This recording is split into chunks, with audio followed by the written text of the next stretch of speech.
meus irmãos, minhas irmãs, é com alegria que cumprimento a todos em mais essa oportunidade de abrirmos a Palavra de Deus e juntos podermos estudá-la. Eu gostaria, antes de iniciarmos esse estudo, de convidá-los para uma palavra de oração.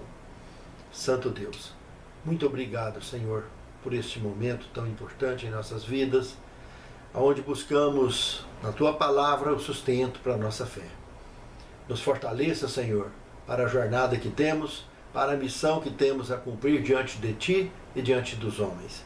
Abençoe a nós e nossos lares representados nessa oração, nos guiando em todos os nossos passos, todos os nossos propósitos e escolhas, para que em tudo possamos dar glórias a Ti, Senhor. É o que Te pedimos, com perdão de nossos pecados, em nome de Jesus. Amém, Senhor. Entendendo a natureza humana. Então o Senhor Deus formou o homem do pó da terra e lhe soprou nas narinas o fôlego de vida, e o homem se tornou um ser vivente. Eu acho muito interessante esse final do verso 7 do capítulo 2 de Gênesis, porque aqui diz que o homem se tornou alma vivente, graças ao fôlego de Deus que ele soprou nas narinas do então boneco de barro que ele fez no chão, na nossa forma física plena, e esse, ao receber o fôlego do pulmão de Deus, que também é interpretado com espírito de E minúsculo na Bíblia Sagrada, ao soprar esse fôlego então nas narinas desse boneco, ele se tornou alma vivente. Se fizermos a conta ao contrário, se ele tirar o fôlego, volta para o pulmão de Deus, e ele deixa de ser uma alma vivente, passa a ser uma alma dormente, que nós vamos estudar isso agora mesmo, que nós veremos isso aqui no Escrito Sagrado agora mesmo. Vamos aprofundar. No segundo tema, um ser vivente. Então aí nós temos agora o capítulo 1, verso 24 ao 27, em paralelo com o Gênesis capítulo 2, versos 7 e 19. Esses dois textos de Gênesis nos deixa bastante claro todo o entendimento do que seria então esse ser vivente, que não só se tornou ser vivente, mas recebeu também missões. Aqui nós temos então a fórmula da criação, em primeiro lugar. Se a gente for colocar a fórmula que o Senhor apresentou para criar o homem, então ele formou do barro, do pó da terra, ele formou o homem, o boneco, e soprou em suas narinas o fôlego de vida, e ele se tornou alma vivente, como vimos então na abertura da lição. Pó da terra mais fôlego da vida é igual a alma vivente. Pó da terra menos fôlego da vida é igual a alma morta.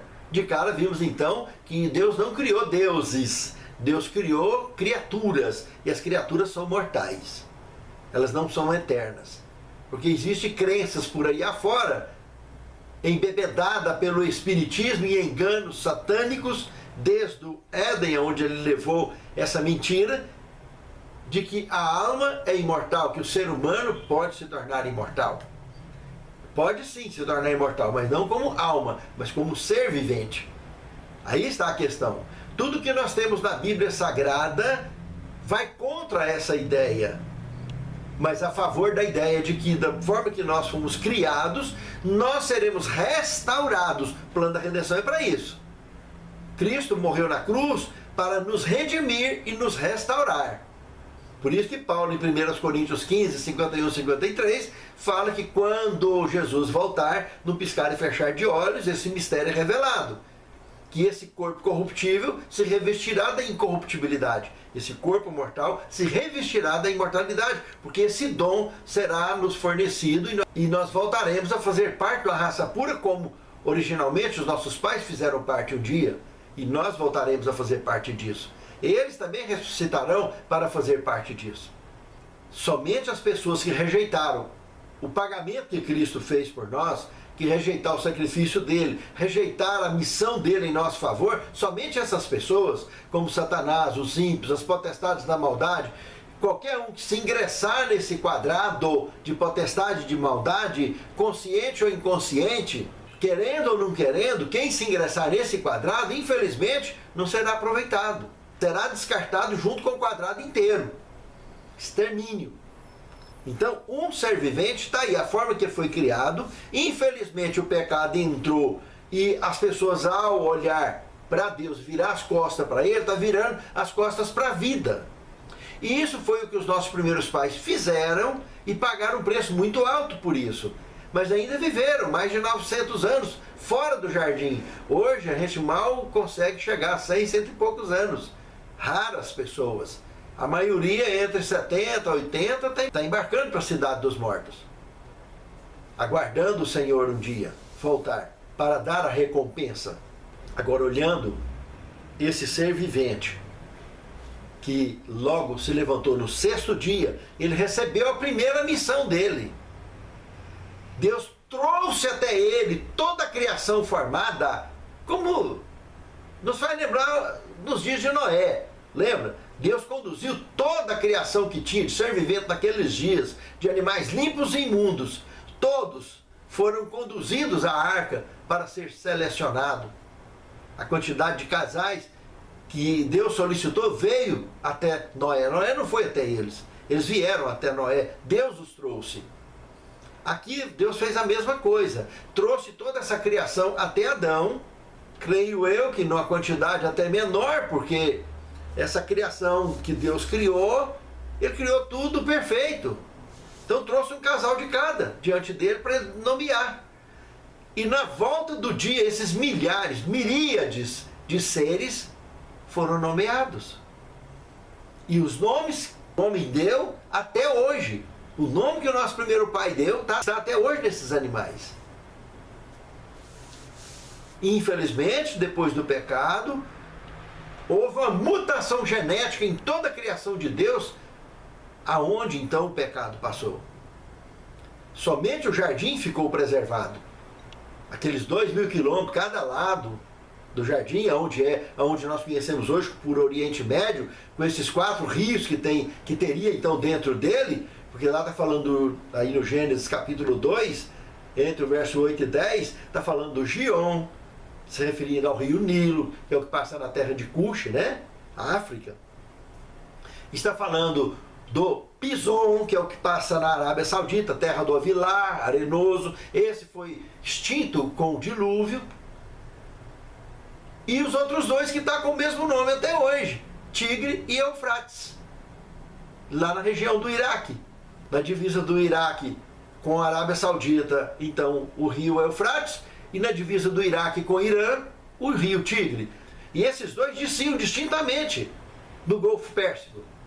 Mas depois do dilúvio, os dois se emendaram nas pontas lá embaixo, formando um trecho conhecido então para cair no Golfo Pérsico, unificado como Chatel Arad, que tem aproximadamente 2.350 anos antes de Cristo. Segundo alguns estudiosos apontam essa idade, que bate com a idade do dilúvio.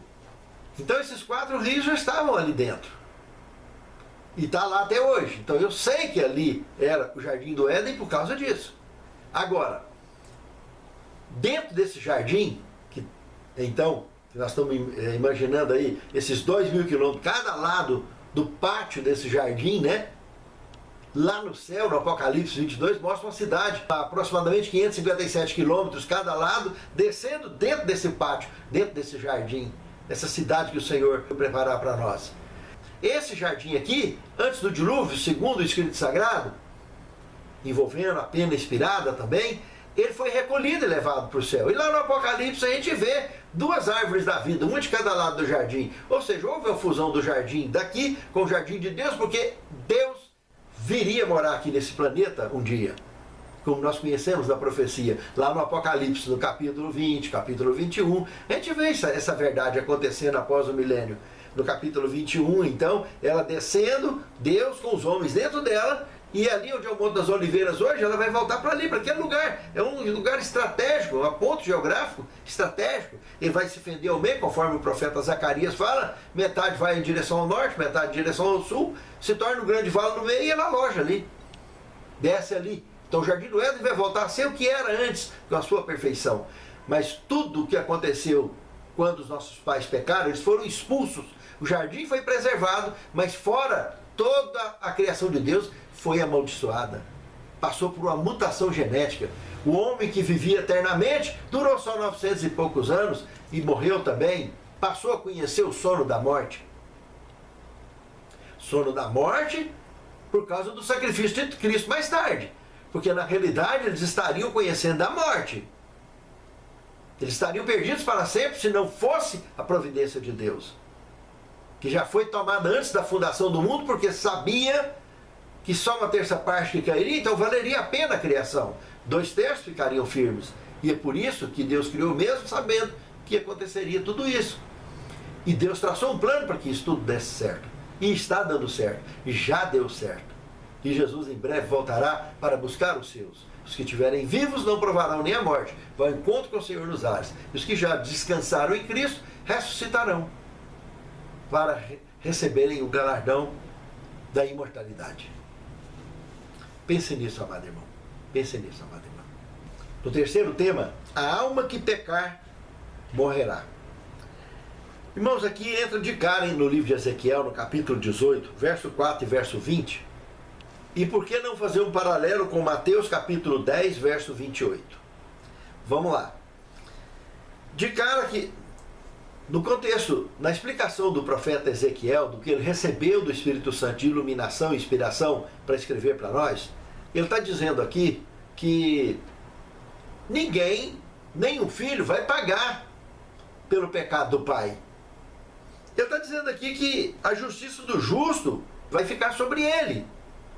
Sempre, sempre. É pessoal, é individual. Mas a impiedade do ímpio cai sobre ele. Um não vai pagar pelo pecado do outro. Cristo viria e pagaria por todos.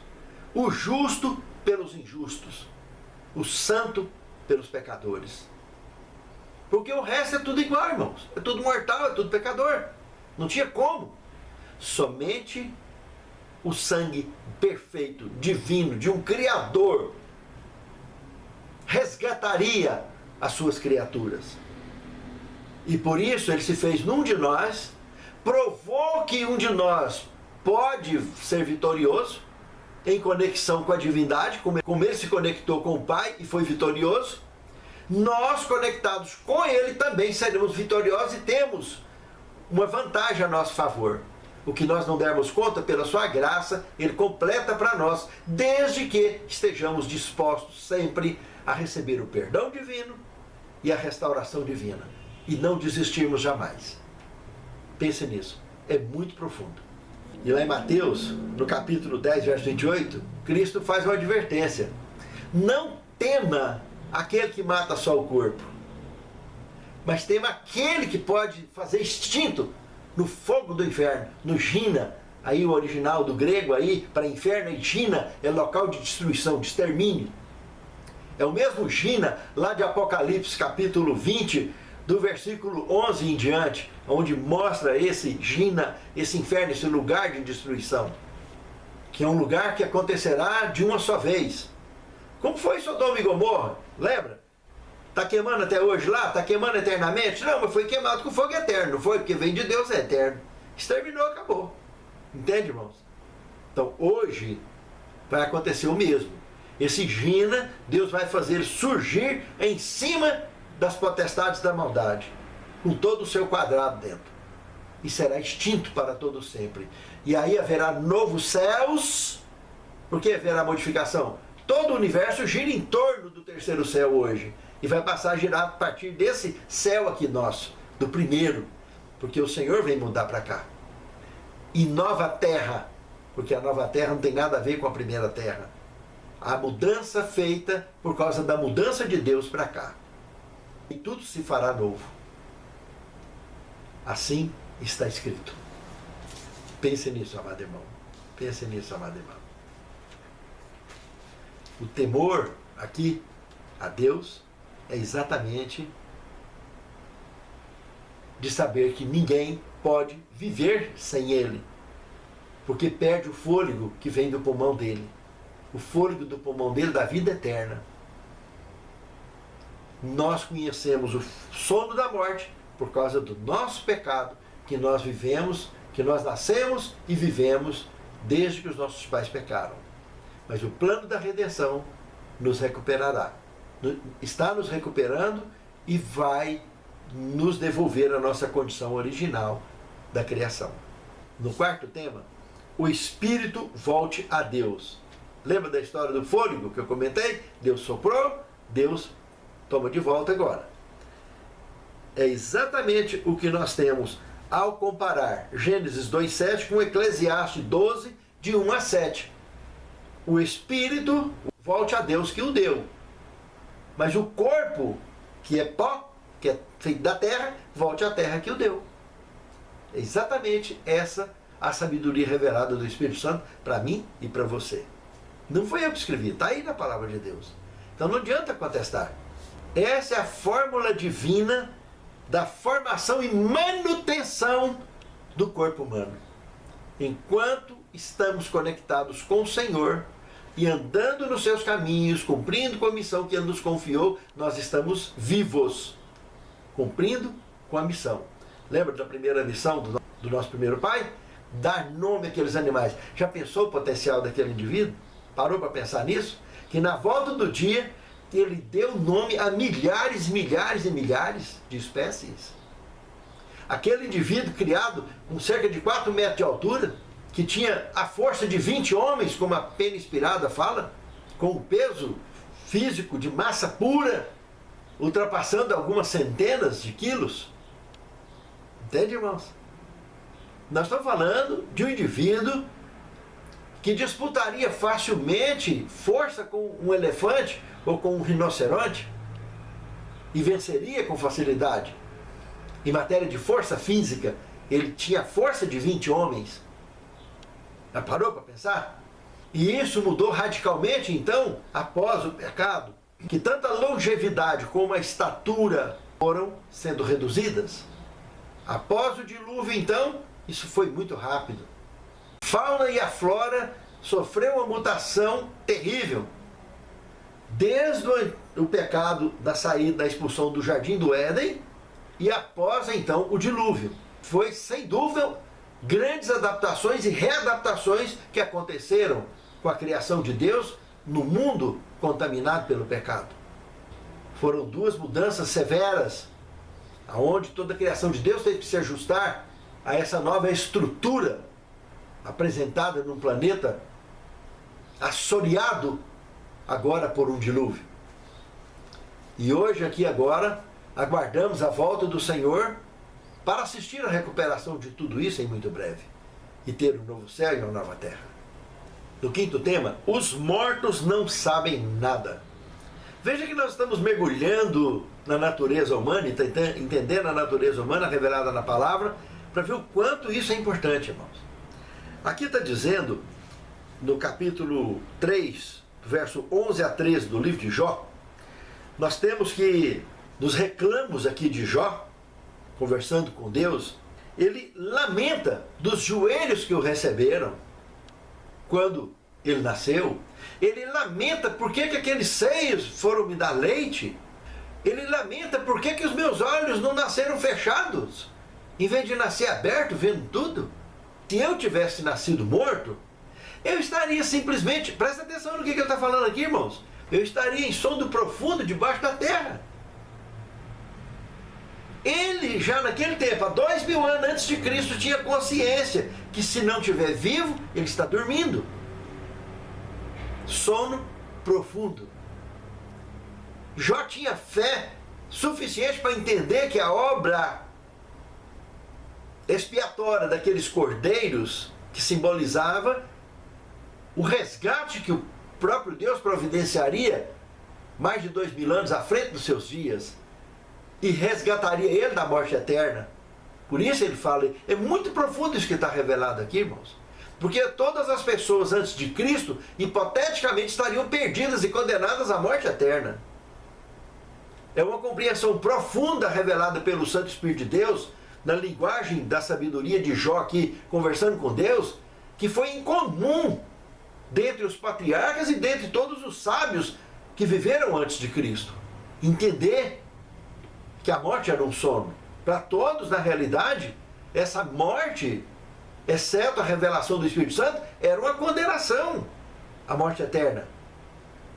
E agora, quando entramos no livro de Eclesiastes, capítulo 9, versos de 5 a 10, aí então fica claro que também Salomão teve uma experiência profunda desse significado e assim transcreveu o que o Espírito Santo lhe inspirou a escrever. Que os vivos sabem que vão morrer, mas os mortos não sabem de coisa nenhuma. Nem tampouco eles têm consciência, eles têm pensamento. Jamais. Ele ainda fala mais, vai, come, bebe com alegria, vive com alegria, os dias que você tem debaixo do sol, da vaidade que Deus te dá, com a esposa que Ele te deu. Porque para a sepultura, para onde tu vais, não tem obra, nem ciência, nem sabedoria nenhuma. Está aí, meus amados. Acabou. Está encerrado o assunto. Quando Cristo chega lá no Evangelho de João, capítulo 11, verso 11, e diz, Lázaro, nosso amigo, dorme, mas vou despertá-lo do sono. Porque o cara estava dissorando, tinha 4 dias que ele estava sepultado. Ele estava confirmando o que Jó falou aqui, há mais de 2000 anos antes. Sono da morte é o que acontece. E o sono da morte regula a quantidade de gente do planeta, para que Deus possa reciclar a raça caída. Esses que caíram um dia têm a oportunidade de se tornar raça eleita, escolhidos de Deus, como disse Pedro. E como raça eleita, que são pessoas convertidas, né? Eles não estão apegados a tradições religiosas, eles estão apegados à palavra, ao Deus vivo. Então não importa a religião onde ele está, ele sabe que o Salvador é Deus, é pela sua graça, pelo seu poder. E isso é poderoso, irmãos. Isso não tem dinheiro que paga ter o conforto, a certeza de sabermos que Deus, pela sua graça, garante a minha e a sua salvação. Nós não somos salvos por nossas obras. É bem verdade que Cristo falou, se me amardes, guardareis os meus mandamentos. É expressão de amor, de gratidão a Deus. E não para ganhar nada, para ser salvo. Então isso precisa de ficar claro para nós. Os mortos não sabem de nada, os vivos sabem. E se cumprir a missão, vai descansar. Se não cumprir a missão, Deus vê que não tem jeito de cumprir, também vai descansar, porque o outro precisa de vir para que o tempo de Deus se desenrole na face da terra e Jesus possa voltar logo. Porque tem gente que está ocupando espaço no planeta e não cumpre a missão. Fica parecendo aqueles cachorros no cortiçal. Eles deitam no cortiçal e ficam rosnando para os bois. Eles nem comem sal e nem deixam os bois comer. Ele nem vai ser salvo e nem vai deixar os outros ser salvos se continuar na face da terra. Por isso que Deus permite eles descansar antes da hora, não importa a idade. Porque Deus sabe que aquele ali não vai ter conserto. Aquele código genético ali já está perdido. Mas os que Deus vê que tem conserto, que tem entrega, Ele transforma, Ele lapida, Ele purifica e Ele capacita a cumprir com a missão.